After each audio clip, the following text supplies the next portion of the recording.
Olá, bem-vindos ao canal da Mude Psicologia. Me chamo Felipe, sou psicólogo, especialista em terapia comportamental e hoje quero conversar sobre um tema que é bem atual, afeta a vida de muita gente, está muito presente no nosso dia a dia, mas não é discutido com a profundidade que merece. Um fenômeno que a gente chama de autoindulgência. Lá em 2014, eu li uma coluna do Ivan Martins, um colunista que escrevia lá para a revista Época. Ele trouxe uma reflexão que nesses dias a gente percebe que só tem piorado. O link para o texto está aqui na descrição do vídeo. O que ele fala é sobre essa geração de pessoas que vivem um ciclo de prometer mudanças, de tentar se disciplinar, mas que acabam se entregando ao prazer imediato, à preguiça e à falta de compromisso com elas mesmas e com as outras pessoas.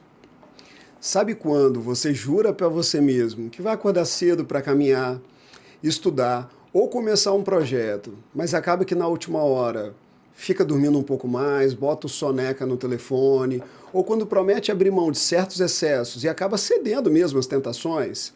Isso acaba fazendo parte da vida de todo mundo. Mas algumas pessoas vivem radicalmente essa vida de se perdoar o tempo todo, de se dar gratificação instantânea. São os autoindulgentes. São pessoas que abriram mão até do autocontrole, que se cobram de forma muito rasa e vivem priorizando o prazer imediato. O autoindulgente cria narrativas em que fingem para elas mesmas que estão culpadas por não mudar o que precisam, mas no final passam a vida ignorando compromissos, responsabilidades e o fato do impacto que isso causa na vida das pessoas ser grave. É importante entender, gente, que essas narrativas, essas justificativas que a gente cria para si, tem uma explicação psicológica, algo que é chamado de dissonância cognitiva.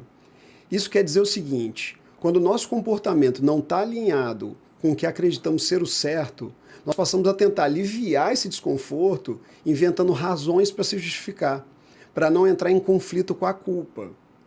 E aí, se eu vivo me desculpando facilmente pelas minhas falhas com o outro, necessariamente eu me torno egoísta. Mas no caso do autoindulgente, parece haver um tipo diferente de egoísmo que eu acho que vale a pena a gente dar uma olhada até no texto lá do Ivan Martins. Ele vai definir da seguinte forma, ó: eles não são egoístas. O egoísta é uma pessoa que cuida apenas dela mesma. Os autoindulgentes nem isso conseguem fazer. São egoístas míopes que só enxergam as próximas 8 horas. No longo prazo, são um desastre para eles mesmos.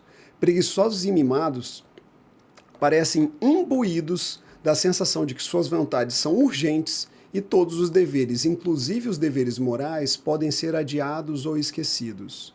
Acham que têm todo o tempo do mundo para fazer o que é certo.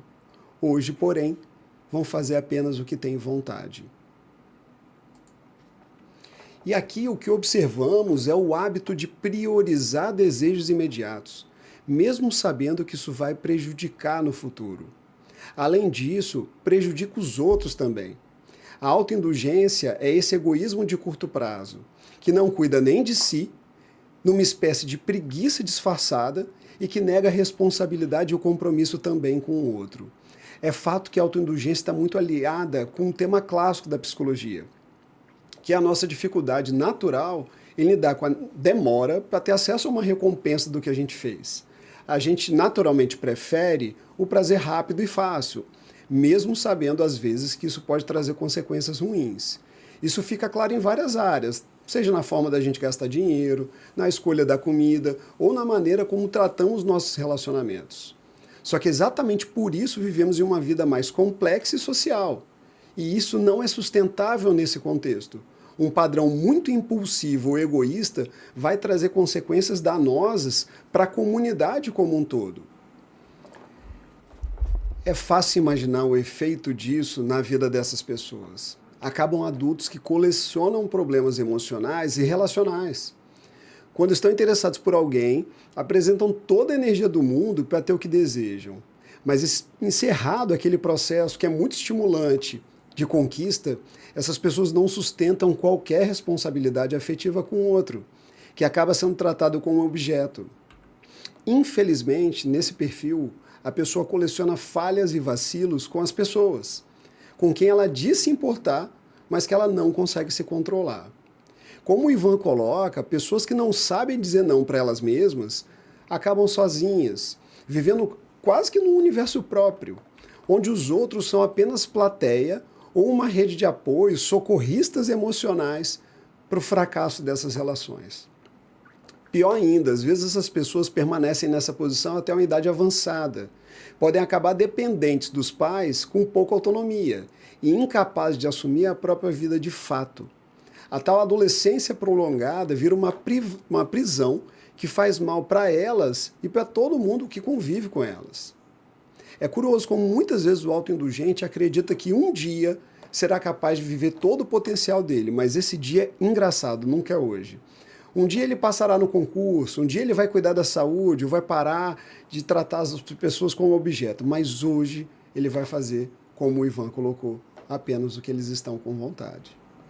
Gente, é importante a gente entender que esses problemas não estão isolados numa falha individual.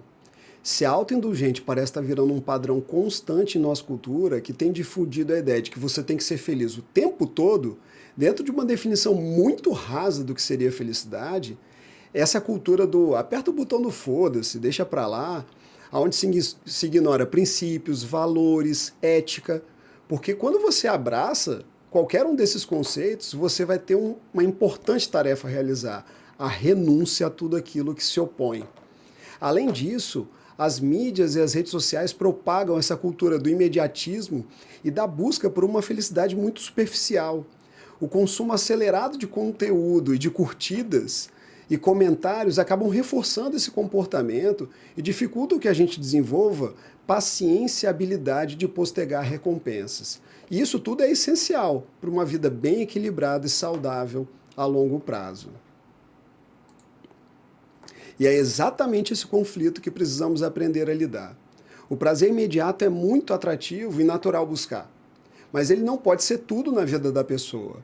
Há momentos em que a gente precisa abrir mão de algo, uma diversão, uma vontade, para garantir algo maior de médio e longo prazo. Sem essa capacidade de renúncia, de assumir as próprias escolhas e suas consequências, a vida se torna um ciclo de prazeres vazios e produzindo arrependimentos profundos nas relações. Como diz o nosso colega Renan aqui da Mood, o que qualifica a profundidade de um prazer é o esforço que eu tive de fazer para alcançá-lo. Entende? A gente pode pensar nesse processo em termos de autorregulação e autocontrole. São habilidades que permitem que a gente segure o impulso da gratificação imediata para usufruir de ganhos maiores e mais duradouros. Desenvolver essas habilidades é fundamental para a nossa saúde mental e para atingir o que a gente realmente valoriza. Ao concluir o texto, o autor propõe que seja resgatado um mínimo no sentido de dignidade. O objetivo não é assumir ali posições heróicas, fortes, e sim cultivar maior respeito próprio e consideração também pelos demais.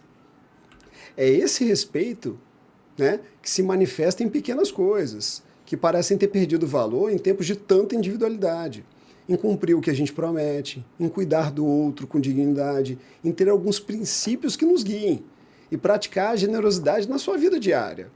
Essa é uma forma de resistir ao cada um por si que a gente está vendo de maneira tão contundente, ao descompromisso que a gente tem construído e que tem destruído os laços da relação com quem a gente ama.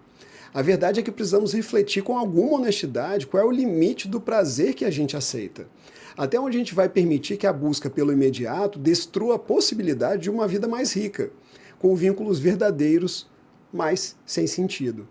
E como podemos, de fato, assumir o comando dessa vida diante dessa tentação constante? Pensar sobre essas questões e observar seus próprios padrões acaba tirando a gente um pouco do automático. O caminho para uma vida com mais valor e responsabilidade começa com um pequeno passo, com uma decisão consciente, resgatando quais são os nossos valores.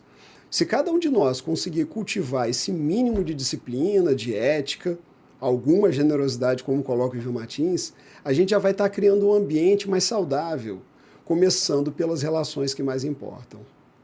Se você ficou até aqui, muito obrigado por assistir, espero que tenha contribuído de alguma maneira e até a nossa próxima conversa.